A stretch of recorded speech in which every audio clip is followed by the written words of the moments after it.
آثار ابھی موجود، اس جگہ کے رہنے والے تھے محقق کرکی، ان کا پورا خاندان علماء کا خاندان، سارا علماء کا خاندان، لیکن یہ اپنے دور کے نابغہ بنے۔ ایسے ابھی میں بتاؤں گا کہ میں جو بات کر رہا ہوں اس کے دلائل آپ کو جب دوں گا تو پھر آپ حیرت کریں گے کہ القابات، علامہ امینی اگر کسی کو لقب دے دینا تو بہت بڑی بات ہے۔ علامہ امینی پچھلی صدی کے، میں نے پہلے بھی عرض کیا تھا کہ 2 محقق ہیں جن کی ٹکر پہ کوئی آنے کی کوشش ہی نہیں کرتا، ایک علامہ امینی ہے، ایک علامہ مرتضیٰ عسکری، جنہوں نے فسانہ عبداللہ ابن سبا وغیرہ کتابیں، بڑی مشہور کتابیں، ان کی کتابیں لکھی، اردو ترجمے بھی ہو گئے بہت ساری کتابیں۔ مرتضیٰ عسکری محقق دونوں، اس سے بڑا کوئی محقق پچھلی صدی میں گزرے ہی نہیں، ان دونوں سے بڑا کوئی آدمی نہیں گزرا۔ علامہ امینی پہلے تھے، اس کے بعد پھر یہ علامہ مرتضیٰ عسکری۔ یہ کیوں بتا رہا ہوں؟ ہمارے لوگوں کو معلوم نہیں، اتنے قابل ہیں، سمجھتے ہیں کسی نے کوئی کام ہی نہیں کیا، نہ پڑھتے ہیں، معذرت کے ساتھ ان کی باتیں کر رہا ہوں جو اعتراض کی زبانیں کھولتے ہیں، نہ پڑھتے ہو نہ لکھتے ہو، پتہ کچھ ہے نہیں، مراجع کو کیا پتا، مجتہد کو کیا پتا۔ آج بھی جو دفاع کیا ہے نا علامہ امینی نے غدیر میں، ہزاروں سال کے لیے وہ دفاع کافی ہے۔ اتنی دلیلیں مومنین کو دے گئے، شیعوں کو دے گئے کہ پڑھو تو صحیح ان کو، علماء پڑھتے ہیں تو بات کرتے ہیں نا۔ اس طرح مرتضیٰ عسکری نے عبداللہ ابن سبا کا جو آپریشن کیا ہے کہ ہے ہی نہیں، کردار نہیں، اور ایسا کیا کہ جس کو ہم نے وہ کتاب دی اس نے سر جھکا دیا، کہتا ہے آپ کی بات صحیح ہے، یہ جھوٹا افسانہ گڑھا گیا تشیع کے خلاف۔ تو جو تشیع کا دفاع کر رہے ہیں اپنے خون سے، اور دفاع کر رہے ہیں اپنی بڑی بڑی کتابیں، اپنی ضد سانس، کہتے ہیں کہ سانسوں سے زیادہ وہ ہوتے ہیں لفظ لکھ کے چلے گئے، اوپر زبانیں کھولتے ہیں، کچھ حیا نہیں۔ پہلے ان کا کام تو دیکھو، پوری دنیا سے مقابلہ کر رہے ہیں، پوری دنیا سے، یہ نہیں کہ کوئی اپنے ملک کا، تشیع کو بچا رہے ہیں، تشیع کا دفاع کر رہے ہیں، اور اسی جرمے میں مارے جا رہے ہیں، ٹارگٹ کلنگ ہو رہی ہے، قتل کیے جا رہے ہیں، قتل کیا گیا۔ تو محقق کرکی اس زمانے کا اپنے دور کا نابغہ، یعنی جس سے بھی بڑے عالم کا نام پوچھا جاتا تھا وہ کہتا تھا محقق کرکی، محقق کرکی۔ اور نہ والوں ابھی بتاتا ہوں کتنے القاب، تو علامہ امینی نے جو القاب دی بتاتا ہوں۔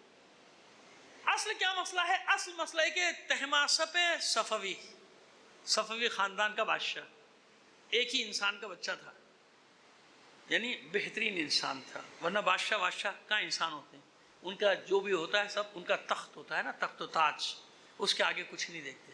طہماسپ صفوی وہ اللہ کا نیک بندہ تھا، اس پہ مولا کا خاص سایہ تھا کہ خود بھی عالم تھا نا، پڑھتا تھا، جن علماء سے اس نے پڑھا، اس کو پھر اندازہ ہوا کہ یہ حق جو ہے یہ تو امام کا حق ہے، حکومت، وہی وہاں سے پہلے سمجھ گئے نا کہاں سے سلسلہ شروع ہوتا ہے کہ حق کس کا ہے، چھین لیا جائے اور ہے، حق تو امام کا ہے نا۔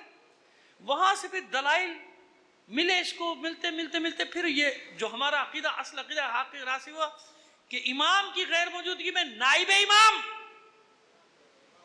امام کو اختیار ہے حکم جاری کرنے کا، اسی لیے حاکم شرع کہلاتا ہے نا مراجع۔ آپ حکم شرع کس سے لیں گے؟ وزیر اعظم سے لیں گے یا مجتہد سے لیں گے؟ بتا دیجیے کسے لیں گے؟ اسی کو کہتے ہیں حاکم شرع۔ تو یہ عقلی دلیل ہوتی ہے، عقلی دلیل کہ معاشرے پر حاکم شرع کا حق ہے۔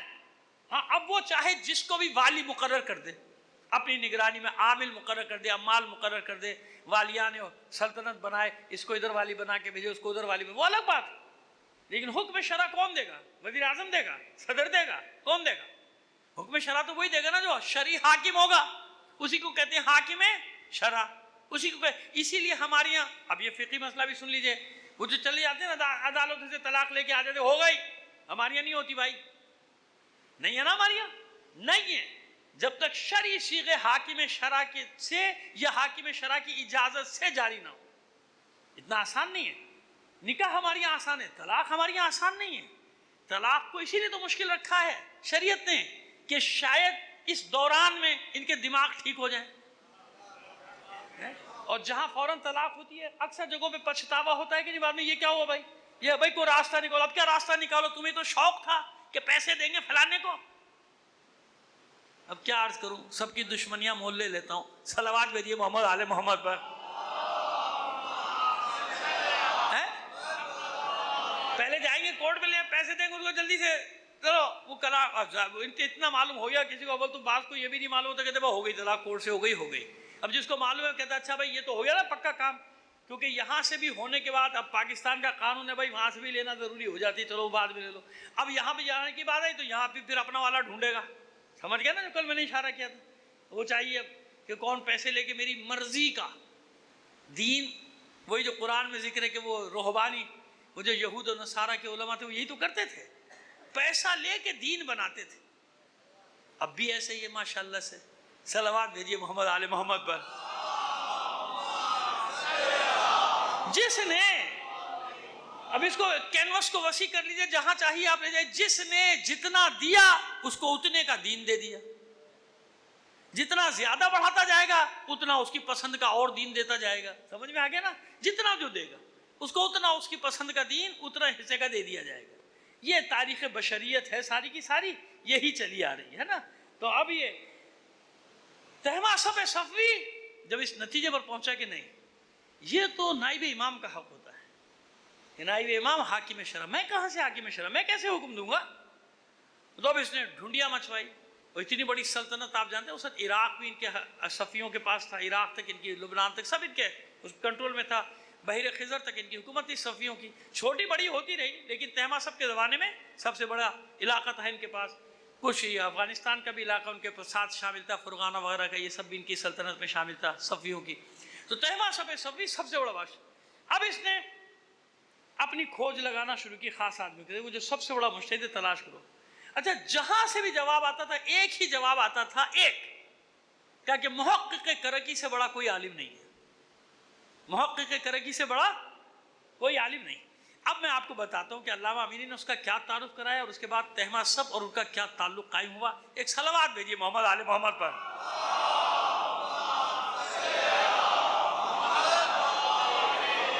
یہ دیکھیں جناب، وہ تو نام تو میں آپ کو بتایا چکا، نور الدین ابو الحسن علی ابن حسین، اور پھر ان کا پورا شجرہ ہے، اس کو چھوڑیے۔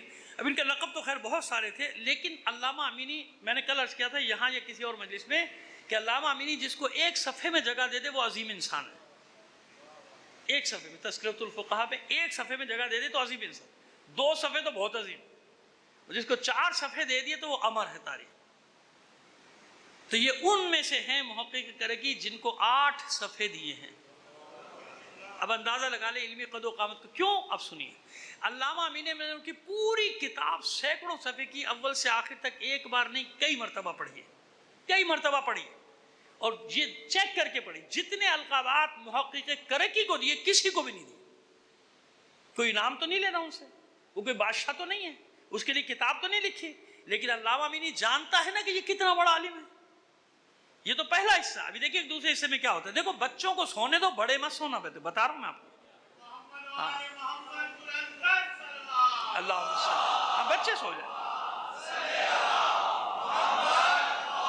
ہاں یہ جو معصوم بچے نا، یہ بالکل ان کو ظاہر ہے بے اختیار ہے نا، ان کو جہاں نیند آئے، میں خود یہ کہتا ہوں بچوں کو مت چھیڑے نا، ان کو چھیڑ کے اٹھائے، سونے دیں، یہ بھی ثواب ہے، سو رہے ہیں نا سونے دیں، خود نہیں سویا بچے کی آڑ میں کہ بچہ سو رہا ہے چلو میں بھی آنکھ جھپک لوں، نہیں، پھر میرے لیے مشکل ہو جائے گی نا، میں یہاں بیٹھا ہوں اوپر سے دیکھ رہا ہوں آپ کو۔ صلوات بھیجیے محمد آل محمد پر۔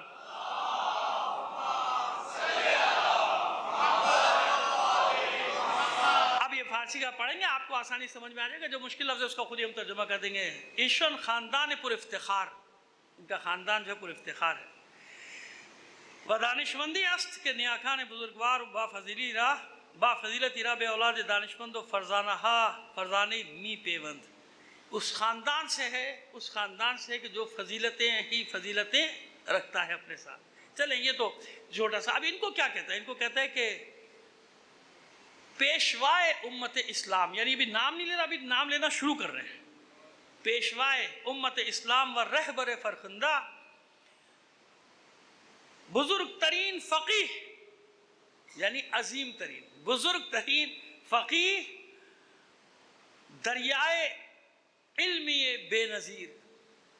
دریا کسے کہتے ہیں فارسی میں؟ دریا کو نہیں کہتے، دریا کو فارسی میں کہتے، دریا کا معنی ہے سمندر، یاد رکھیے، دریائے عرب یعنی بحر عرب، سمجھ آئے؟ دریا کہتے ہیں وہ سمندر کو، جیسے دریائے خضر، تو لوگ سمجھتے ہیں دریا نہیں ہے، وہ بحر خضر ہے، بحر خضر ہے کیسپین سی۔ دریا کو کہتے ہیں وہ رود خانہ، اور یہ اقبال نے بھی اپنی شاعری میں رود خانہ وغیرہ کا لفظ استعمال کیا ہے کافی حد تک، کیونکہ فارسی بھی اس کے زیادہ کلام آتا ہے، تو رود خانہ اس نے لکھا ہے۔ تو رود خانہ کہتے ہیں دریا کو، اور دریا کہتے ہیں سمندر کو، کہ دریائے علم بے نظیر یعنی بے مثال علم کا سمندر۔ یہ بھی القابات لکھے جا رہے ہیں خالی ان کے۔ فقیہ ہو دریائے علم بے نظیر، خردمند شہیر و صاحب فضل کثیر، جناب کہتے ہیں بے دعوت شاہ طہماسب صفوی از جنوب لبنان بے ایران آمد نور الدین ابو الحسن علی بن الحسین بن عبد العالی ابن اہلی جبل عامل و شہر کے کرک، کرک رے پہ زبر ہے، شہر کے کرک درسر خیش معروف بود بے شیخ علائی و مولائے مروج و محقق ثانی۔ یہ اتنے آدھے صفحے میں انہوں نے تعارف لکھا ہے محقق کرک کی۔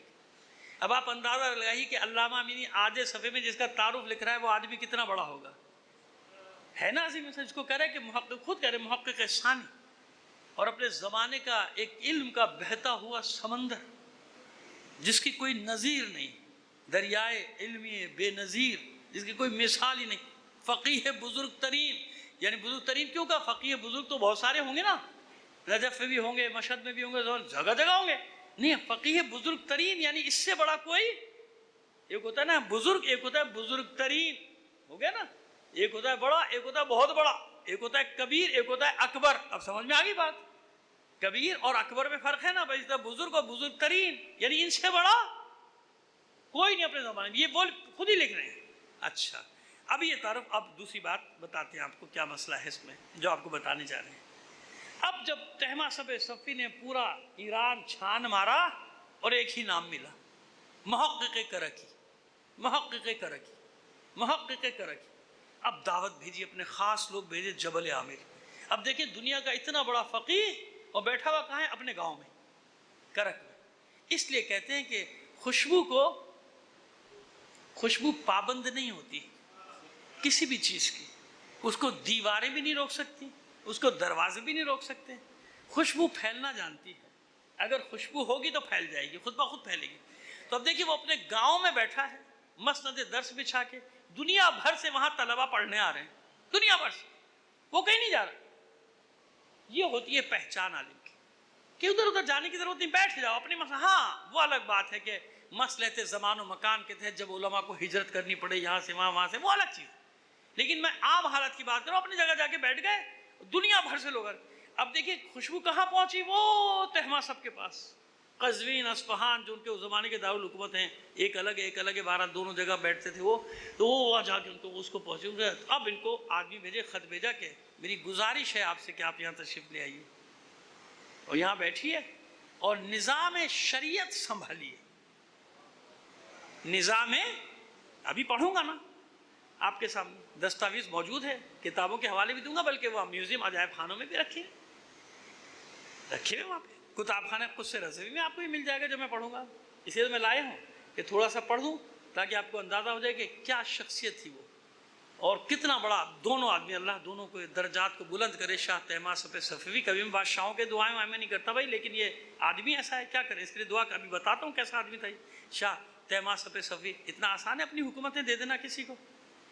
آسان ہے کیا؟ نہیں، اس کا تھا، جانتا تھا کہ یہی حق ہے امام زمانہ مجھ، اس کو یہ فکر ہوتی تھی کہ امام زمانہ مجھ سے راضی ہو جائے، میرا امام مجھ سے راضی ہو جائے، راضی فکر ہوتی کہ یہ اپنا لیڈر راضی ہو جائے۔ اب کیا بتاؤں کون کون راضی ہو جائے، کس کس کو راضی کرنے کے چکر میں دین کا بیڑا غرق کر دیتے ہیں، بے ضمیر ہو جاتے ہیں، دین بیچ ڈالتے ہیں ذرا سے مفاد کے لیے۔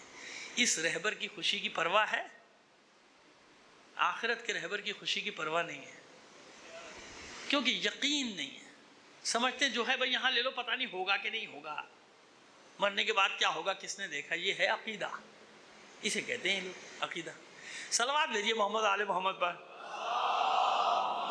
خیر، محقق کرکی نے مشورہ بھی کیا، استخارہ بھی کیا، استشارہ بھی کیا، استخارہ بھی کیا، آ گیا، یہ آ گیا، ہجرت کر کے پہنچ گئے۔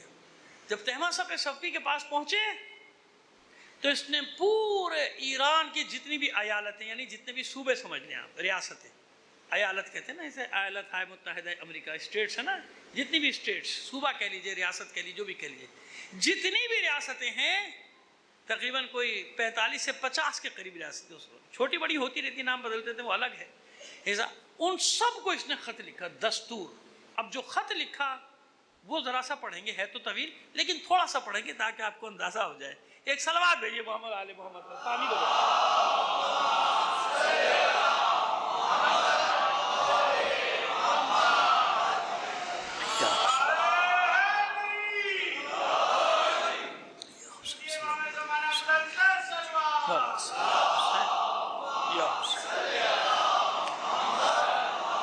پہلے تو اس کا عقیدہ آپ کو نظر آ جائے گا پہلی جملے میں، پھر آپ کو اندازہ ہوگا کہ کیسا بادشاہ ہوگا جس کا، دیکھیے ہم تو آج یہ سب کہتے ہیں نا، وہ اس وقت کہہ رہا ہے، آج سے 450 سال پہلے خط لکھتا ہے۔ اچھا اس کا حوالہ میں نے علامہ امینی کا تو دے ہی دیا، اور پھر انہوں نے ریاض العلماء، یہ کچھ کتاب خانے کچھ میں بھی کتاب موجود ہے، اور مستدرک، یہ ساری کتابیں موجود ہیں، ان میں سے 2 میرے پاس بھی ہیں، میرے گھر پہ ہیں، جبھی تو میں اسکرین شاٹ لایا ہوں، ورنہ کہاں سے لاتا؟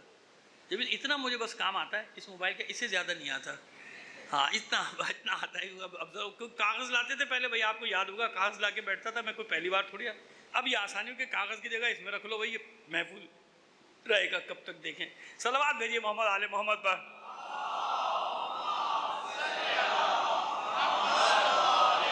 اب پہلے تو یہ دیکھیے آپ اس کا عقیدہ دیکھیے، آغاز بھی کرا بسم اللہ الرحمن الرحیم، یہ لکھا اس نے، اب آگے کیا لکھتا ہے؟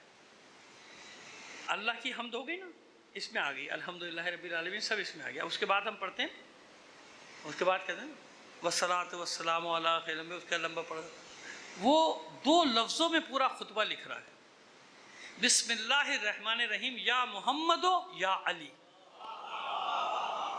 یقین مانے میں نے جب پڑھا میری آنکھوں میں خوشی کے آنسو آ گئے کہ بادشاہوں میں کوئی تو بادشاہ ایسا تھا واقعی جس کو کہو کہ بادشاہ ہے، جس کو لگتا ہے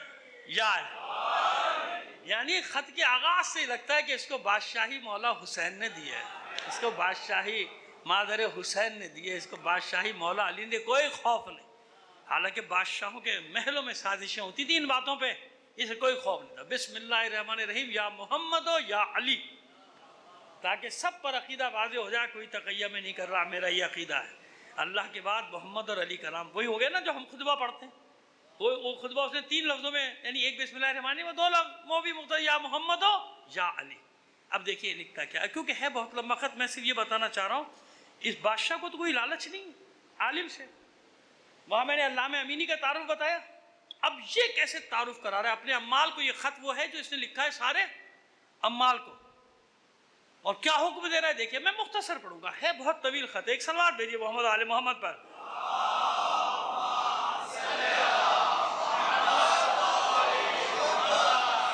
کافی تفصیلات لکھ کے اس میں لکھا، اوپر یہ لکھا ہے کہ یہ فرمان ہے بادشاہ کی طرف سے، ایسے ایسے ایسے سے، اور ہم اس وقت جس زمانے میں ہیں، یہ مقدمات ظہور آفتاب عدالت کا زمانہ ہے، یعنی وہ مقدمات فراہم کر رہا ہے، اور واقعی اس نے مقدمات فراہم کی، یہ زمانہ ہے۔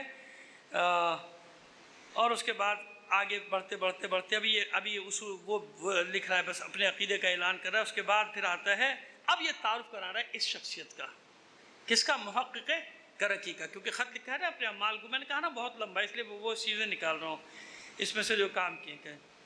کہتا ہے کہ بس اس زمانے میں جو کثیر الفیضان ہے، اب یہاں سے شروع کرا ہے، پہلا لقب اس نے لکھا کثیر الفیضان، جو سب سے زیادہ فیضان پہنچانے والا ہے، اور عالی مرتبت خاتم المجتہدین، یعنی جس پہ اجتہاد کا خاتمہ ہو گیا۔ اب یہ لقب لکھ رہا ہے کس کے لیے؟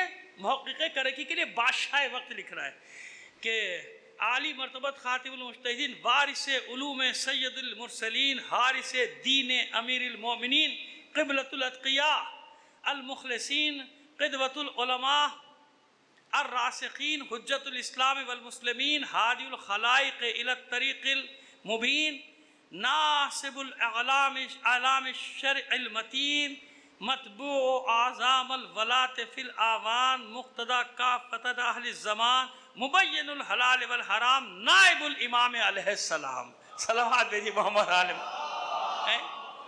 ایسا لگ رہا ہے کہ کوئی پاکستان میں اپنی مجلس کا پمفلٹ لکھ رہا ہے، اس کا بس نہیں چل رہا کہ کیا سے کیا بنا دے، ہے نا، کیا سے کیا بنا دے جس کو اس نے بلایا ہے اس کو۔ القابات، اب دیکھا القابات کسے کہتے ہیں؟ مجلس میں مجمع اور القابات کا عادی ایسا ہو جاتا ہے، مولوی اپنے لیے کہہ دوں بھائی دوسرا برا مان جائے گا، آپ ایسا عادی بنا دیتے ہیں مجھے القابات کے، اگر ایک لقب بھی کم لکھا مجلس نہیں پڑھوں گا، پوسٹر دیکھ کے واپس چلا جاؤں گا۔ کیوں بھائی واپس کیوں چلے گئے؟ تم نے میرا پورا نام ہی نہیں لکھا، فلاں لقب تو رہ گیا تھا، وہ لقب تم نے لکھا نہیں، ہے نا۔ یہ ہیں لقب کے بیمار، یہ ہے ہمارے ہوس کے شاہکار۔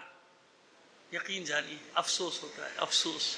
وہ ایک ہمارے شبیر نجفی صاحب اللہ مقام ہوتے نا، انتقال ہو گیا، بہت دست بہت حافظ تھے، ہزاروں حدیثوں کے حافظ، ہر بات میں ایک حدیث پیش کر دیتے، اتنا بڑا آدمی تھا شبیر نجفی صاحب قبلہ اللہ مقام ہو، تو بہت بڑے عالم تھے۔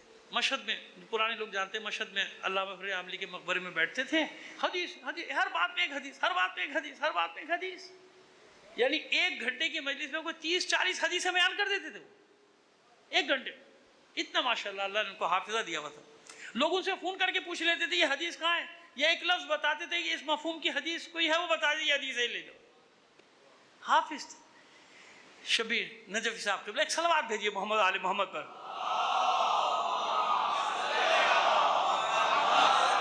تو وہ ایک جگہ کا نام نہیں لیں گے، پھر وہی مسئلہ آ جاتا ہے، لوگ ناراض ہو جاتے ہیں، تو وہ مجلس پڑھنے جاتے ہیں، ان کے پاس جب ان کا پوسٹر آیا تو وہ حیران پریشان کہ کیا ہے، ایک لقب یقین مانے وہ تھا جو حضور کا تھا، کہ رہے بدبختوں نے یہ لقب میرے نام کے ساتھ لگا دیا، صاحب المشرقین اور پتہ نہیں کیا کیا کیا، یعنی اتنے بڑے جاہل ہوتے ہیں کہ ان کو یہ بھی نہیں ہوتا کہ یہ لکھ کیا رہا ہوں میں ان کے ساتھ، لقب کیا لگا رہا ہوں، بس شہرت شہرت شہرت۔ ایسے نہیں ہوتا، ایسے نہیں کرتے۔ اب ہمارے ساتھ بڑا مسئلہ ہوتا ہے، منع کرتے ہیں، ایک لفظ کے پر ہم نے تشریح معلوم ہوا، ہمارا کہیں سے ایک اشتہار آیا، اس کے پر لکھا ہوا ہے وکیل آل محمد، مجھے لکھا ہوا ہے، اب میں دوسرے کی تو بات کیا کروں، مجھے لکھا ہوا ہے۔ وہ لوگ جب یہ پڑھتے ہیں مجھے فون کرتے ہیں آپ تو اتنی مخالفت کر دی تو آپ کے نام کے ساتھ، تو میں کیا کروں، لگا ہوا ہے تو میں نے تھوڑی لگایا۔ وہ جو اتفاق سے اب واٹس ایپ کا دور آ گیا، وہ بچے کے پاس آیا، مجھے کہا بھائی یہ آپ کا اشتہار ہے وکیل عالم، جانتے ہو؟ اچھا ابھی لکھا ہوتا ہے، آپ کو سمجھا رہا ہوں، بانیان ازا تک کاش سب تک میری بات پہنچ جائے۔ کسے کہتے ہیں وکیل آل محمد؟ وکیل کی ضرورت کس کو ہوتی ہے؟ جو اپنا مقدمہ نہیں لڑ سکتا۔ ہم وکیل کرتے ہیں نا، ہم وکیل کرتے ہیں کیونکہ ہم نہیں لڑ سکتے۔ خدا کے بندو لکھ کیا رہے ہو؟ قرآن مجید میں پروردگار وکیل بنتا ہے، نہیں بنتا؟ کفا باللہ وکیلا، مت گھبراؤ اللہ تمہارا وکیل ہے۔ اللہ کی بندو خدا کا خوف کرو، وکیل آل محمد وکیل، یعنی وکیل آل محمد کیس لڑنے کے لیے تجھے بلا رہے ہیں، تو اپنی علمی قد و کاٹھ دیکھ، اپنی اوقات دیکھ، اور یہ لقب دیکھ۔ لیکن شہرت کو ہوس ختم ہی نہیں ہو رہی۔ بقول ہمارے ساتھی انتقال فرما گئے آپ کے، اب تو ان کا نام لے سکتا ہوں، تعریف لے رہا ہوں، آپ کو ان کو برا بھلا یوں نہیں کہے گا، وہ دنیا میں ہے ہی نہیں، کرے گا کیا؟ ہمارے مرحوم آل محمد رضوی صاحب، پروردگار ان کو کروٹ کروٹ جنت نصیب کرے، بہت قابل، بہت پڑھا لکھا آدمی تھا، میرا بہت ہمدرد، میرا غم گسار، میرا دوست، میرا ساتھی، آج تک اس کی کبھی محسوس کرتا ہوں کیونکہ پڑھے لکھے بہت۔ تو وہ کہتے تھے بعض لوگ کو نا شہرت کے شوق ہوتا ہے، ہوس ہوتی ہے، کہتے کچھ لوگ کہتے ہیں ان کو شہرت کا ہیضہ ہو گیا ہے۔ تو خدا کو مان، کون سے لقب لگا رہے ہو؟ کیا ہو کیا گیا تم لوگوں کو؟ کچھ سوچا تو کرو کہ پڑھا لکھا آدمی نہیں ہے جو تمہیں مشورہ دے کہ یہ نہ لکھو۔ وکیل آل محمد، آل محمد اس کو وکیل بنا رہے ہیں، تو کیس لڑ ہمارا بھائی۔ عجیب ہے، توہین کرتے ہو، لیکن کون سنے گا؟ الٹا مجھے گالیاں دیں گے۔ وہ اس وکیل کی اب کیا کریں گے؟ تعویل کریں گے، میری بات سنیں گے نا اگر تو مجھے گالیاں دینے کے لیے تعویل کریں گے، وکیل سے مراد یہ نہیں، وکیل سے مراد یوں ہے، ایسے ایسے معنی بتائیں گے کہ میں بھی سر پکڑ کے بیٹھ جاؤں گا۔ تو یہ معنی کہاں سے لے آیا؟ صلوات بھیجیے محمد آل محمد پر۔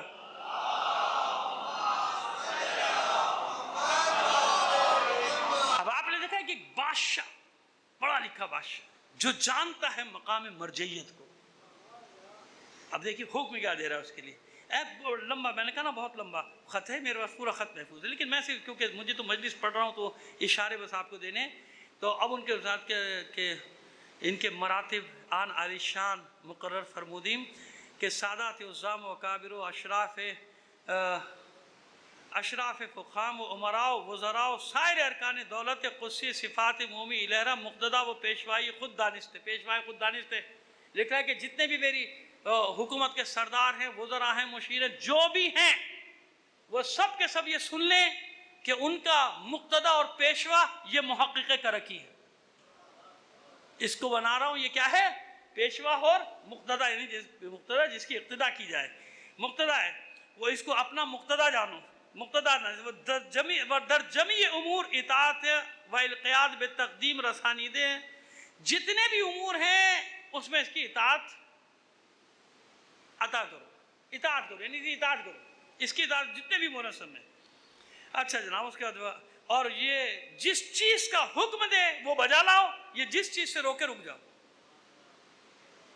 جس چیز سے نہیں کرے اسے تم رک جاؤ۔ اور ہر کسرہ متصدیان امور شریعہ ممالک محروسہ و عساکر منصورہ عزل نمایت معزول، جس کو بھی حکومت میں سے کسی بھی عہدے سے یہ معزول کر دے وہ معزول، اور جس کو نصب کر دے وہ نصب ہو گیا، اور اس کے لیے کسی اور چیز کی ضرورت نہیں ہے۔ سند دیگری محتاج ندارت، سند دیگری یہ جملہ کیوں لکھا ہے تاکہ جب یہ معزول کر دے تو میرے پاس کوئی مت آنا، جو اس نے کر دیا سو، جس کو نصب کر دیا نصب کر دیا، جس کو معزول کر دیا معزول کر دیا۔ پھر آخری جملہ لکھتا ہے کہ اس وقت تک معزول رہے گا وہ شخص جب تک یہ دوبارہ نصب نہ کر دے، اگر یہ نصب کر دے تو ٹھیک، ورنہ وہ معزول شمار کیا جائے گا۔ اس کے آگے پھر وہ ساری چیزیں اور تفصیل سے زکوٰۃ و یہ جتنے احکام ہیں سب لکھ رہا ہے۔ کیوں؟ یعنی کیا بتا رہا ہے کہ اصل حکومت کا حق ہے فقیہ کو، میں اجرا کروں گا، یہ ہے ولایت فقیہ عملی صورت۔ تو عملی صورت میں اس سرزمین میں یہاں ایک کا ذکر کیا، ایک کا وہاں ذکر کر کے آپ کو بتا رہا ہوں، اور بھی دو چار، کہ یہ ولایت فقیہ کی وہ عملی صورت کہ جو محقق کرکی کے دور میں ان کے ہاتھوں پیش آئی۔ اب جب یہ ولایت فقیہ سامنے آئے گی، اب سنیے معاملہ کہ شہید کیوں کیا گیا، اتنا آسان ہے آگے بڑھنا۔ امام رضا علیہ السلام، صلوات بھیجیے محمد آل محمد پر۔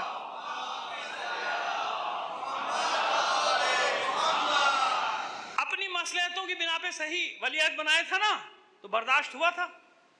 بنی عباس سے نہیں نا، سازشیں شروع کر دی تھی نا، کہ یہ کیا ہوا، کیوں فکر کیا تھی، حکومت ہمارے ہاتھ سے گئی، ان کے ہاتھ میں چلی جائے گی، ایسے ہی ہے نا، حکومت کا خطرہ تھا، اب ہمارے ہاتھ سے حکومت چلی گئی، لہذا سازشیں کی، شہید کروایا۔ اچھا آئیے بنی امیہ خوش کر دیں، ذرا بنی امیہ کو خوش کر دیں، خوش تو نہیں ہوں گے وہ، لیکن کرنے کی کوشش کرتے ہیں۔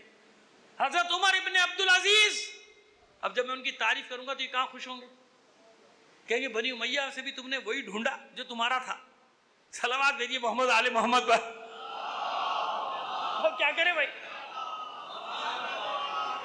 ہم تو ہر جگہ سے چھانٹ چھانٹ کے نکال لیتے ہیں، کیونکہ ہم اس کے ماننے والے ہیں جس نے یزید کے لشکر سے چھانٹ کے نکال لیا تھا، ہے نا۔ صلوات بھیجیے محمد آل محمد پر۔ کیا کرے بھائی، نکالا تھا نا، تو ہمیں اس کے ماننے ہیں، تو ہم تو چھانٹ چھانٹ کے نکالتے۔ تو حضرت عمر ابن عبدالعزیز رضی اللہ تعالیٰ عنہ، میں تو کہوں گا، اب کسی کو اچھا لگے یا برا لگے، بنی امیہ کا ہے بھائی، وہ پورا شجرہ پڑھ دوں۔ عمر ابن عبدالعزیز ابن مروان، مروان کی پوتے کی تعریف ہم سے سنو، تمہیں کیا معلوم، یہ تو کرتے بھی نہیں اس کی تعریف۔ صلوات بھیجیے محمد آل محمد پر۔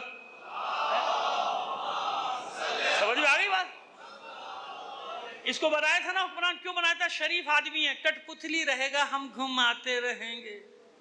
آج کی کہانی تھوڑی ہے، ہمیشہ کی ہے، کٹ پتلی تلاش کرو بٹھا دو، دوسری کٹ پتلیاں ناچتی رہیں گی، جب تک ان کا نمبر نہیں آ جائے گا چیخیں گے، نمبر آ جائے گا سیدھے۔ ایسے ہی ہے نا، ہم ایسے سسٹم میں رہتے ہیں، کیا کریں، آگے اس سے بھی جان چھٹنے کی بھی فی الحال تو کوئی امید نظر نہیں آتی، وہ مزے لیتے رہیے، دیکھتے رہیے کیا کیا ہو رہا ہے ابھی، کیا کیا ہوگا۔ تو وہ عمر ابن عبدالعزیز کو بیچارے کو خلیفہ بنایا کہ شریف آدمی ہے، کٹ پتلی بنے گا، کیونکہ اس سے پہلے والا سلیمان ابن عبد الملک اپنی تمام خون آشامیوں کے ساتھ نکل گیا، واصل جہنم ہو گیا۔ کیا ہو گیا، واصل، ہاں ان کو کہہ سکتے ہیں نا، یہ تابعین میں بھی نہیں ہے، ان کا کوئی رشتہ دار ابھی فی الحال نکل کے آنے والا نہیں، اور کسی آگے زمانے میں کوئی آ جائے تو میں نہیں کہہ سکتا، ابھی فی الحال کوئی نہیں آئے گا اس کے لیے، ان ملونوں کے لیے بھی کوئی رشتہ دار بن کے نہیں آئے گا، اگرچہ ہیں ہمیں معلوم ہے۔ صلوات بھیجیے محمد آل محمد پر۔ تو اب آئیے جلدی جلدی چلیں، بس گھڑی کو دیکھ رہا ہوں میں, گھڑی پہ میری نظریں جلدی سے سمیٹ رہا ہوں. تو دیکھیے کیا کیا, 2.5 سال میں بیچارے کو مار دیا نا, قتل کر دوں گا. یہ کیا ہوا؟ کیونکہ اس نے آتے ہی فدق واپس, تبرہ بند, سب و شتم بند, اور خطبے میں نام شامل کروا دیا کہ نام شامل کرو. جب علی کا رسول کا بھائی ہے, رسول کے نواسے ہیں, حسن حسین کا نام شامل کرو. اور علی میاں نے کہا یہ کیا ہوا؟ دشمنی علی پر تو حکومت قائم ہے, بنیاد ہی دشمنی علی ہے, یہ کیا ہوا؟ مار دیا, قتل کر دیا. پھر دوسرا آگے بیٹھ گیا نا دوسرا آگے.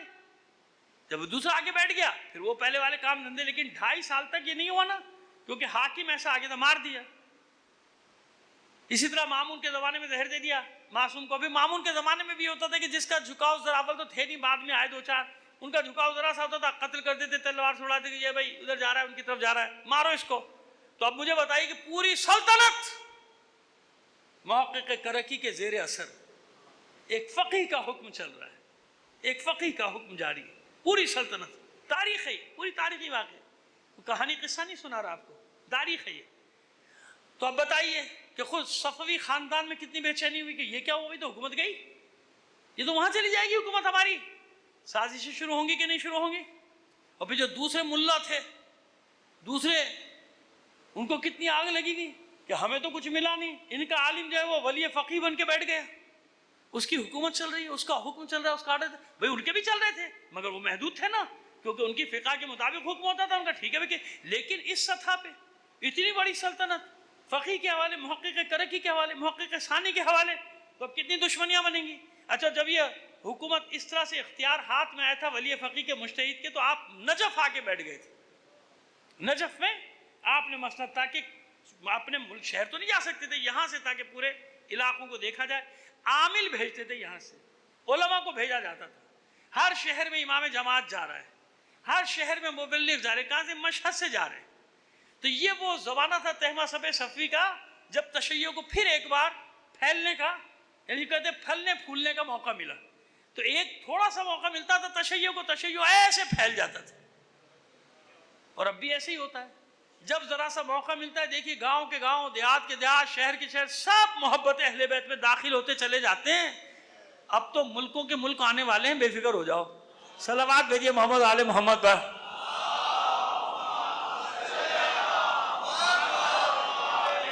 تو کہاں جینے دیتے محقق کرکی کو؟ لہذا درباریوں نے اور عسکریوں نے, یعنی لشکریوں نے, اور دیگر علماء نے, فقہاء نے مل کر سازش تیار کی. اگر محقق کرکی رہا تو علماء نے صفیوں کو یہ باغ دکھایا, تو حکومت تمہارے خاندان سے گئی. یہ تو بھائی ان کا, تم تو کٹ پتلیاں رہو گے, تو چلا نہیں ہے. وہاں سے شہزادے شامل ہوئے, وزیر شامل ہوئے, لشکریوں کو شامل کیا گیا کہ تم پر مولوی حکم چلا رہا ہے, بھائی یہ کیا ہو رہا ہے؟ تمہارے فیصلے مولوی کر رہا ہے, تمہارے احکام مولوی جاری کر رہا ہے, نہیں چلے گا. دیگر علماء بھی آگے میدان میں کہ بھئی یہ تو ہماری دکانیں بند ہو گئیں. جو کچھ ہے محقق کرکی, محقق کرکی, محقق کرکی. محقق کرکی کو اندازہ ہو گیا تھا, لیکن اس عرصے میں یہ اتنے شاگردوں کا ایک لشکر, کل پتہ نہیں یہاں یا آل ابا میں نے بتایا تھا کہ یہ اتنا بڑا آدمی ہے کہ شیخ توسی کے بعد سب سے زیادہ مجتہدین محقق کرکی نے تیار کیے, سب سے زیادہ شاگرد بھی اور مجتہدین. کیوں؟ ضرورت ہے نا, معاشرے کو ضرورت تھی اور موقع بھی مل گیا تھا. لہذا کیا کیا گیا؟ دعوت میں بلایا گیا اور زہر دے کے اس مجاہد کو, اس نابغہ دہر کو, اپنے زمانے کا نابغہ, کوئی تھا ہی نہیں, اور آگے بھی 2 صدی تک کوئی اس ٹکر کا, محقق کرکی کے ٹکر کا کوئی آیا نہیں. ان کو اس طرح سے زہر دے کر شہید کر کے راستے سے ہٹایا گیا, کیونکہ جانتے تھے کہ اگر یہ رہا تو جو بچے کچھ علاقے نا وہ بھی گئے, وہ سب اہل بیت کے سلطنت بنتے چلے جائیں گے. تو اب سمجھ میں آ رہا ہے, یہ پہلی بار کچھ نہیں ہوا جو آپ سمجھ رہے ہیں. کل ایک صاحب نے سوال بھی کیا تھا نا ہم سے, اس کا جواب رہ گیا تھا. یہ سوال کیا تھا کہ بھئی یہ کیسے ہو سکتا ہے, حکومت تو امام زمانہ آ کے بنائیں گے, ان سے پہلے حکومت کیسے قائم ہوگی؟ ہمارا کام تو خالی انتظار کرنا نہیں, ہمارا کام خالی انتظار کرنا نہیں ہے. یہ کس نے کہہ دیا آپ سے؟ زمانے غیبت میں ہمارا کام ہے چراغ سے چراغ جلانا, زمانے غیبت میں ہمارا کام ہے تیاری کرنا, زمانے غیبت میں ہمارا کام ہے امام کے ظہور کے لیے زمین ہموار کرنا, زمان غیبت میں ہماری ذمہ داری ان بچوں کو بتانا کہ امام کو کیسا سپاہی چاہیے، ورنہ امام آ جائے گا ان کو تو پتہ ہی نہیں ہوگا، یہ تو اور ہی چکروں میں لگے ہوئے، انہیں کیا معلوم کیا کرنا ہے کیا نہیں کرنا۔ کہ ذمہ داری یہ زمان غیبت کی ذمہ داریاں ہیں، اس لیے اللہ نے اس کے ظہور سے پہلے یہ سنہرا دور دکھایا۔ اس کی مشکلات پہ نہ جاؤ، اس کے مصائب پہ نہ جاؤ۔ اللہ کی طرف سے جو مشکلات اور مصائب آتے ہیں ان کے پیچھے رحمت چھپی ہوتی ہے، اور رحمت کیا ہے؟ شعور دیکھو نا، شعور کس تیزی سے بڑھا، جوانوں کا، علماء کا، ملکوں کا۔ کیوں؟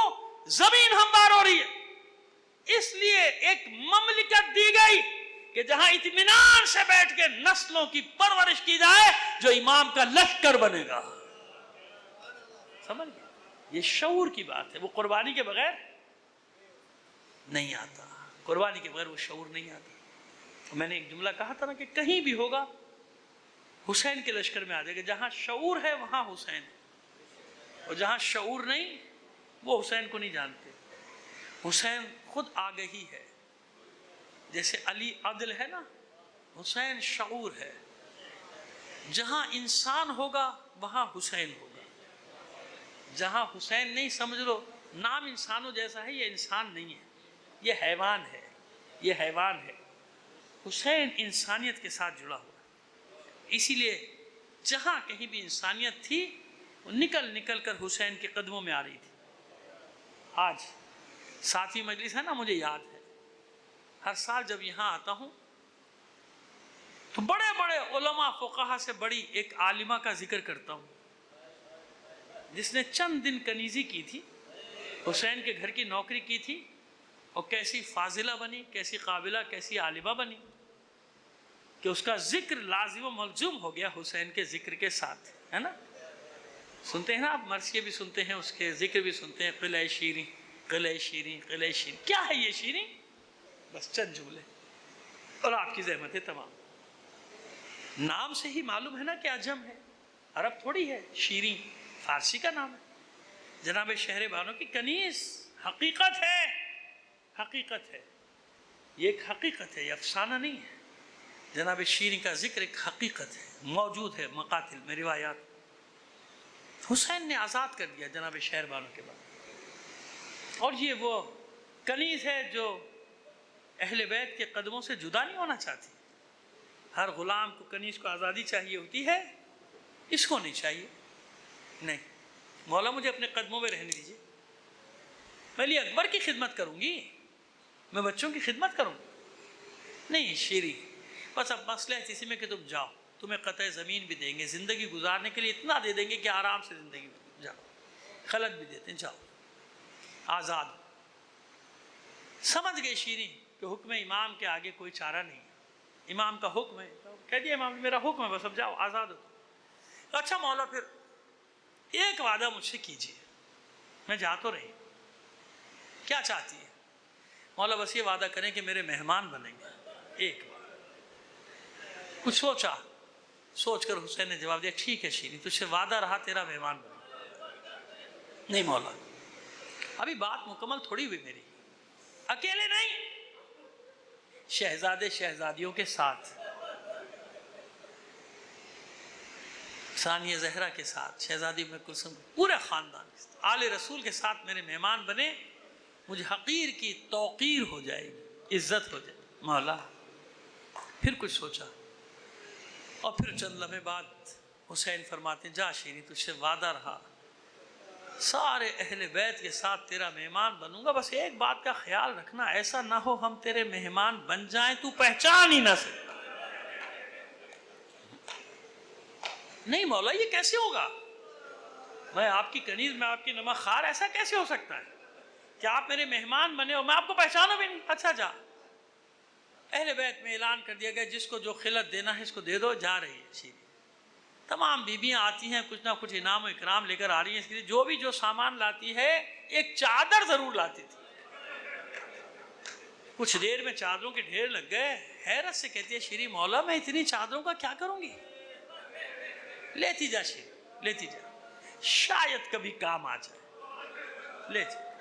چلی گئی شیریں، کوفے سے دور ایک بلند مقام پہ گھر بنا کے رہتی ہے، بلندی پہ گھر ہونے کی وجہ سے قلعہ شیریں مشہور ہو گیا، لیکن آس پاس کی بستیوں میں اس کی عزت بہت ہے۔ کیوں؟ سب جانتے ہیں کہ اس کی وجہ سے ایک نہ ایک دن آل رسول ہماری بستی میں مہمان بنے۔ اس نے بتایا ہے نا سب، حسین کی کنیز ہوں، حسین کا وعدہ ہے میرے گھر آئے گی۔ انتظار کر رہی ہے، دن مہینے سال بڑھتے گئے، بے چینی بھی بڑھتی گئی، آخر ایک خبر ملی کہ حسین نے مدینہ چھوڑ دیا۔ سمجھ گئی کہ میرا مولا عراق کی طرف آئے گا، کوفے کی طرف آئے گا۔ مکے پہنچے، خبر مل گئی، مکے سے واپس سفر شروع کیا، اب عراق کی طرف۔ اب یہ خبر آئی کہ حسین عراق کی طرف روانہ، اب یہ بستی میں دوڑ گئی، ایک ایک گھر میں جا رہی ہے، بتائے دیکھو میں نہ کہتی تھی میرا مولا حسین میرے گھر آئے گا، میرا مولا راستے میں، میری شہزادیاں بھی ساتھ ہیں، دعا کرو خیر سے میرا مہمان گھر آ جائے۔ پوری بستی میں استقبال کی تیاریاں، اور شیریں کا تو حال ہی احوال ہی کچھ اور ہے نا، اپنے گھر کو سجا رہی ہے۔ کیوں؟ یہ حجرہ حسین کا ہوگا میرے مولا، یہ حجرہ میری شہزادی ثانیہ زہرا کا، یہ حجرہ میری شہزادی ام کلثوم کا، یہ حجرہ میرے آقا عباس کا۔ ایسی سجا رہی ہم لوگ نہیں کرتے؟ جب بڑی تقریب، بڑے مہمانوں، رنگ و روغن، صفائی ستھرائی سب کر رہی، نئی مسندیں لگا دی، نئے متکئے لگا دیے، متکئے نہیں ہوئی، تکیے لگا دیے کہ گاؤ تکیے لگا دیے، ایک اچھا اچھا کر رہی۔ پھر کچھ عجیب خبریں آنا شروع ہوئی، لیکن شیریں کسی خبر پہ یقین نہیں کرتی۔ کیوں؟ وہ ایک بات جانتی ہے کہ میرے مولا کا وعدہ ہے، میرا مولا ضرور آئے گا۔ اب جب بے چینی بڑھی تو روز گھر سے نکلتی تھی، کوفے سے آنے والے راستے پہ بیٹھ جاتی تھی، ایک ایک قافلے کو دیکھتی تھی، اے معبود میرے مسافر کب آئیں گے، میرے مہمان کب آئیں گے۔ آخر ایک دن اسی طرح سورج غروب ہوا، تھکی ہاری واپس آئی، اندھیرا ہو گیا، قلعے کے دروازے بند ہوئے، اپنی خوابگاہ میں چلی گئی۔ تھوڑی دیر بعد خادم آئے، اور آنے کے بعد کہتے ہیں کہ قلعے کے دروازے پہ حاکم کا قافلہ آیا ہے، حاکم کے سپاہی آئے ہیں، کچھ باغیوں کے سر لے کر شام جا رہے ہیں، رات قلعے میں ٹھہرنا چاہتے ہیں، گزارنا چاہتے ہیں۔ ان کے ساتھ قیدیوں کی تعداد ہے جس پہ کثیر تعداد عورتوں اور بچوں کی، عورتوں بچوں کی، قیدیوں کی تعداد سنی تو اب یہ اٹھی، آئی دروازے پہ، کیا دیکھا کہ ہاں حاکم کے سپاہی ہیں، کچھ نیزے ہیں، ان پہ کچھ سر ہیں، ایک تو رات کی تاریکی، دوسرے وہ سر لہو میں ڈوبے ہوئے، تیسرے شیریں کو کوئی گمان بھی نہیں، لہذا نظریں ہٹائیں گے باغیوں کے سر ہوں گے۔ اب جو دوسری طرف دیکھا، ایک بیمار و لاغر جوان زنجیروں سے جکڑا، گلے میں طوق خاردار، سر جھکائے کھڑا۔ ترس آ گیا شیریں کو اس جوان کی حالت زار پہ۔ اب جو تیسرا منظر دیکھا، ناکوں پہ کچھ بیویاں، بچے، بیویوں کے سر کھلے ہوئے، ہاتھ پسے پشت بندھے ہوئے، اور بیویوں نے اپنے چہرے کا پردہ اپنے بالوں سے کیا ہے۔ شیریں کہتی ہے کوئی بہت ہی معزز خاندان ہے جس کی بیویوں نے اپنے چہرے کا پردہ اپنے بالوں سے کیا۔ کھلوا دیے دروازے، آؤ رات میرے قلعے میں گزارو۔ حجرے کھول دیے گئے، سارے شامی سپاہی، کوفے کے سپاہی ان حجروں میں چلے گئے۔ شیریں نے دیکھا کہ یہ قیدی عورتیں بچے صحن میں دیوار کے ساتھ لگ کے بیٹھ گئے۔ شیریں سمجھ گئی کہ ان پہ بڑا ظلم ہو رہا ہے، سیدھی سپاہیوں کے پاس گئی، جا کر کہتی ہے دیکھو میرا گھر ہے، کہیں نہیں جا سکتا، اگر اجازت دو کچھ کمرے حجرے ان کے لیے بھی کھول دو۔ کہا کہ ہاں ہمیں کوئی اعتراض نہیں، کھول دیں ان کے لیے، بٹھا دیں۔ جلدی سے کنیزوں سے کہا ان کے ہاتھ کھولو۔ کہتی ہے میں نے اجازت لے لی، آؤ میں حجرے کھلوا رہی ہوں، جب تک میرے گھر میں ہو جو خدمت ہو سکتی ہے کروں گی۔ تم قیدی ہو، میں نے اپنے مولا سے سنا ہے قیدیوں کو اذیت نہ دینا، قیدیوں کا تماشا نہ کرنا، قیدیوں کا مذاق مت اڑانا۔ آؤ وہ حجرے جو حسین کے لیے تیار کیے تھے، وہ حجرے